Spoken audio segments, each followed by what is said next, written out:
Hi everyone, in front of me I've got INFINIX Hot 50 Pro Plus, and let me share with you how to set the camera timer on this device.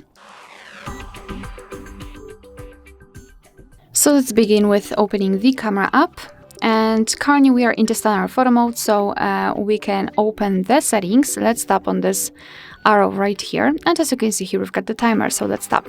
In this device we've got 4 different options, so off, 3, 5 and 10 seconds delay. So just tap on the delay you'd like to use. I'll choose 10 seconds. As you can see, it is right now highlighted. We can see the countdown which we just set, so all we have to do is to simply tap on the shutter button, and from now on your device will count down from 10, 5 or 3 depending on which option you've chosen, and after that time it will simply take a photo. Alright, of course you can turn it off the same way. Just tap on the timer and tap on this crossed out icon, and from now on your device will take photos right after touching the shutter button. Alright, so that will be all. Thank you so much for watching. Please hit the subscribe button and leave the thumbs up.